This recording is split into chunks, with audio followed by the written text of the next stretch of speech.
Kita awali informasi pertama, pemirsa. Ketua KPPS di Bima, Nusa Tenggara Barat dianiaya oleh warga saat pemungutan suara di TPS tengah berlangsung.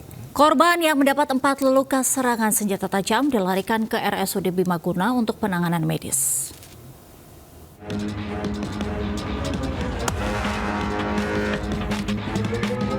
Nasib nahas menimpa Ketua KPPS TPS 02 Desa Waduwani, Kecamatan Woha, Kabupaten Bima, Nusa Tenggara Barat, Aswadin saat pemungutan suara berlangsung Rabu pagi. Korban diserang oleh seorang warga saat melaksanakan tugasnya menggunakan senjata tajam. Aswadin tiba-tiba diserang dari arah belakang dengan parang yang dibawa pelaku berinisial A. Korban langsung tersungkur ke tanah setelah mendapat 4 luka bacokan di bagian leher, punggung, dan tangan. Usai melancarkan aksinya, pelaku sempat kabur. Namun pelaku berhasil diamankan polisi dan TNI dari amukan massa. Belum diketahui motif dibalik penyerangan tersebut. Tanda tangan kertas suara untuk dibagi kepada pemilih. Lalu ya saya kaget, langsung bacok leher saya dan pundak. Saya tahan aja saya.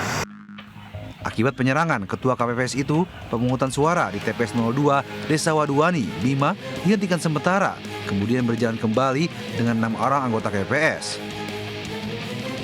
Sementara korban langsung dilarikan ke RSUD Bima untuk mendapatkan pertolongan medis. Kini korban masih terbaring lemah di RSUD Bima. Dari Bima, Nusa Tenggara Barat, Edi Irawan melaporkan.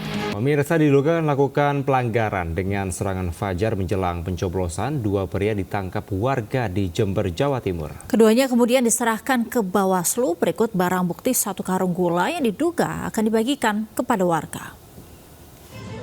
Aman PKD mana? Aman sama sini. 2 orang pria tak berkutik saat tertangkap warga di Jalan Dr. Sutomo, Jember. Mereka diamankan setelah warga curiga dengan sebuah mobil berhenti di depan salah satu rumah saat tengah malam. Warga sempat menginterogasi keduanya sebelum menggeledah barang bawaan mereka. Warga menemukan 1 karung gula yang diduga akan dibagikan untuk warga agar mendukung paslon tertentu. Uang tersebut kemudian dibawa warga ke Bawaslu untuk mempertanggungjawabkan perbuatannya. Oh itu. Ya akhirnya pulang, nggak taunya anak-anak kok kenal sama supirnya itu. Terus di dalam mobil ada apa? Kurang paham, yang taunya sudah ada gula deh Pak. Ada gula ya. Gitu. Ada berapa orang? Terlapornya ada 2. Terlapornya ada 2. Itu barang bukti yang diamankan. Barang bukti yang ada di sini tadi ada gula 1 karung, terus ada beberapa bukti video-video dan juga foto.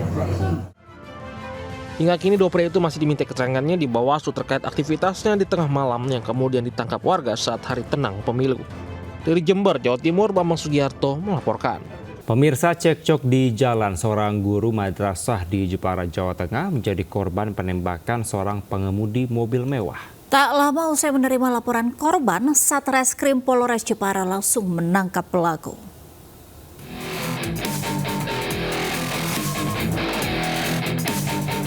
Seorang guru madrasah diniyah Eko Hadi Susanto, 42 tahun, warga desa Buaran, Jepara, Jawa Tengah, menjadi korban penembakan saat menjemput anaknya pulang sekolah.